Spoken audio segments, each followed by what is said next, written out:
일단은 윤 총장이 페미니즘에 대해서 처음 얘기를 한 거예요. 정상적인 교제도 막는다더라. 이 정도 얘기가 나오고 다른 용도, 그러니까 그러니까 여성을 위하는 게 아니라 특정 정파를 위해서 페미니즘이 동원되는 그런 문제가 있었죠. 그럼 여기서 보세요. 지금 페미니스트들이 도와줘야 될 사람이 있어요. 대한민국에서 지금 여자란 이유로 가장 악랄하게 마녀 사냥을 당하고 있는 사람은 김건희 씨 아닙니까?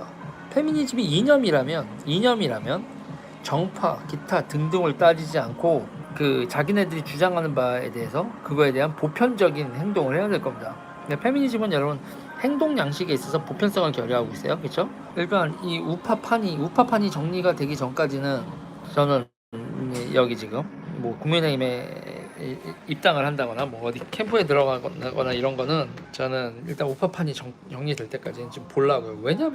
왜냐면 오늘 아침에 이준석 대표도 그렇고요. 다들 나는 우파들이 무슨 꿍꿍인지에 대해서 잘 모르겠어요. 여기 내부의 싸움에 대해서 얽히고 있기 쉽지도 않고 여기 이 사람들이랑 이런 거에서 척치고 싶지도 않고 내가 관련돼 있는 거 아닌데 보니까 뭐냐면 서로가 서로에 대해서 왜 이렇게 왼수들 져 있어? 난 지금 이 사람들하고 처음 교제를 하는 사람들 아니에요.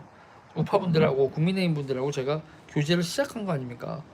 근데 만나서 이 사람 만났을 때 좋은 인상 받았고 저 사람 만날 때 첫인상이 있잖아요. 그냥 상견례 정도인 거 아니에요. 국민의힘 분들하고 이분들 상견례하고 좋았고 저분들하고 상견례에서 좋았는데 두 번 세 번 만나는데 내가 좋게 보고 있는 사람들이 서로 욕을 하기 시작해. 그러면 그건 간단한 거거든요. 너는 땡겨오고 싶어 이 자식아. 죄송해요, 화면이 흔들렸네요. 제가 허리가 아파가지고 고정 못했는데 다시 고정하겠습니다. 유재일, 너는 땡겨오고 싶은데 너 우리 편 해야지. 저쪽 편 하면 안 되지 않니? 이거라고. 근데 나는 여기서 이 판이 어떻게 돼 있는지를 더 지켜봐야 되겠죠. 더 지켜봐야 되는 상황 아닙니까? 근데 이게 뭐야? 그러니까 지금 그러니까 제일 한심스러운 건 그거예요. 정신들을 못 차렸구나. 뭐 이런 느낌. 다시 원점으로 돌아올게요. 이 페미니즘 문제와 관련돼서도요, 골 때리는 게 뭐냐면 우파에서 어떻게 되는 거예요? 이 페미니즘 문제가 자기들이 페미니즘에 대해서 어떻게 생각하는 게 아니라 페미니즘을 하면 우리 계파에 유리하냐 불리하냐 이걸로 페미니즘을 접근을 한다고. 말이 안 되는 얘기지. 이런 와중에 이 우파판을 정리하기 위해 등장한 윤 총장님이 또 페미에 대해서 얘기를 하셨단 말이죠. 그래서 페미가 정상적인 교제도 막는다. 맞죠? 어떻게 맞는지에 대해서는 아마 잘 모르실 거예요. 연애를 하는데 지금 표현이 그런가요? 연애를 하는데 만지면 안 돼. 큰일 나. 말 한마디 잘못하면 철컹철컹.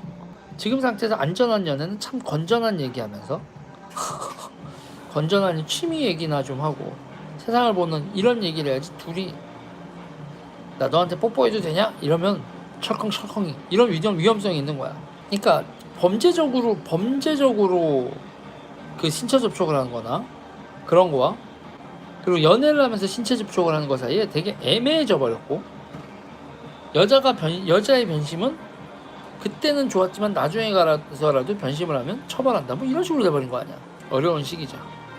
이런 상황에서 윤 총장님은 일단 페미니즘에 대한 자세 스탠스가 저는 좀 이상해. 국가와 시민 사회도 생각하지 않고 연애도 원활하게 하지 않는 이상한 사상이야. 페미 관련돼서 그리고 이제 페미는 여러분 선전선동이 어마어마한데 저는 제일 위험하다는 생각이 들었던 순간이 그거였어요. 그러니까 이준석 당대표 선거가 끝난 다음에 서울시장 선거는 젊은 친구들이 승리에 도취돼도 돼요. 왜냐하면 그건 저쪽 그 페미 진영하고의 대립각이 있으니까. 근데 문제는 이준석 당대표 선거는 세대의 의미는 있지만 뭐 반페미가 이겼다 이거로 가면 안 되거든요. 그러니까 서울시장 선거에서 이기고 그 당대표 선거에서 자기네들이 이겼다고 생각한 친구들이 승리에 도취돼서 전선에서 마구 뛰어드는 거라고요. 지금 페미들이 파놓은 함정이나 쟤네들이 선전선동이 그렇게 만만한 상황이 아닌데 지금 돌격하면 이긴다고 거의 돌격명령 떨어진 것처럼 앞으로 그냥 일찍 1점 돌파를 해버렸단 말이에요. 그리고 지금 또다시 수세에 몰리고 있지. 그러니까 뭐냐면 이렇게 부대가 편성이 되면 커맨더가 있어야 되는데 부대는 모아놓고 커맨더는 사라지죠. 그래서 이게 대단히 우려되는 상황으로 흐를 거다라는 여러 가지 징후가 있었는데 이게 지금 많이 안타깝습니다. 많이 안타까워요. 그렇죠. 그러니까 쟤네들이 가지고 있는 왜 페미전선에 뛰어들기가 어렵냐면 이거 사람 파묻어 버릴 수도 있고, 그리고 이 전선에서 이거 대단히 디테일한 사건 사항을 많이 알지 못하면 이 전선에서 계속 흔들릴 수가 있어요. 그리고 문제는요, 보세요. 남성하고 여성하고 했을 때, 그러니까 남성 여성의 문제가 아니라 경쟁을 하는 데 있어서 누군가를 특혜를 준다고 하면, 경쟁에서 특혜를 준다고 하면 좋아할 사람이 누가 있어요. 그러니까 지금 20대들이나 30대들은 여성과 남성 사이에서 특히 뭐 공무원 시험이나 이런 거에서 여성한테 인센티브를 더 준다 이런 거에 대해서 할당을 한다, 기겁을 하는 거거든요. 사실상 우리나라 같은 경우에 특정 직업분들 같은 게 여성 할당을 하고 있는, 그러니까 약사 같은 경우에는 여대에 약대가 있기 때문에 여성 할당제 같은 역할을 하면서 그게 특정 직업군에 뿌린단 말이에요. 초등학교 선생님, 뭐 기타 등등. 그러면서 남자들이 자연스럽게 점유하고 있었던 데는 능력에 상관없이 여성한테, 그러니까 능력에 상관없이 여성한테 배려를 한다라는 그게 이게 동의를 얻기 힘든 상황이라는 거죠. 능력에 상관없이 여성은 몇 퍼센트. 그러니까 여성이 30%를 뭐 경찰관이 30%라고 하는 그거에 경찰관으로서의 능력 그리고 인력 수요, 그러니까 경찰은 치안을 유지하려고 경찰을 뽑는 거지 월급을 주려고 경찰을 뽑는 게 아니잖아요. 공무원도 마찬가지고 월급을 주려고 사람 뽑는 것 같이 돼버리는 그런 할당제니까 사람들이 기겁을 하는 거죠. 역할을 못 하는데, 능력이 없는데 어이가 없이 어깨 돌아가는 거예요. 그리고 나서 이제 누구 정적 죽이는데 전방에 서고, 저는 공무원 인력 같은 경우에 그런 얘기를 해요.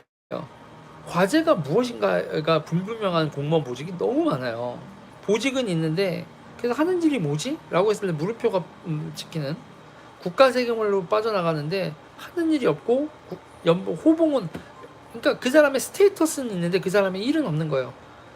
별정직이 아니라 그냥 무슨 직 몇 호봉, 이렇게 월급을 얼마를 가져가느냐, 연금을 얼마를 가져가느냐에 대해서는 확실히 명확한데, 돈을 가져가는 건 명확한데 일은 명확하지 않아요. 이건요, 망하는 조직의 전형적인 모습 아닙니까? 이게 어느 순간 있잖아요. 공무원 사회와 정치가 명분과 지위에만 몰입하지 일에는 몰입하지 않아요.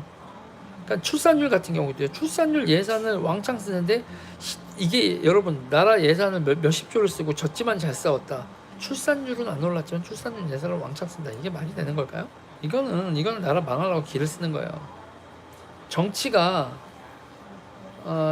이렇게 얘기하면 그럴까요? 정치가 양아치들의 요람이 돼버렸어요. 정치가 양아치들의 요람이 되어버렸고, 페미니즘의 문제에 대해서 저는 한마디만 정리할게요. 페미니스트들은 정말 양아치처럼 움직여요.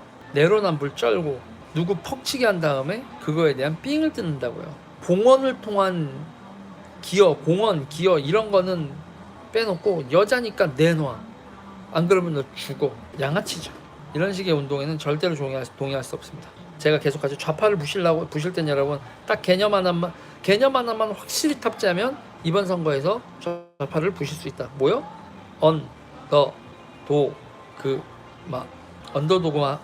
언더도그 말한 거 있잖아요. 그거 확실히 해야 돼요.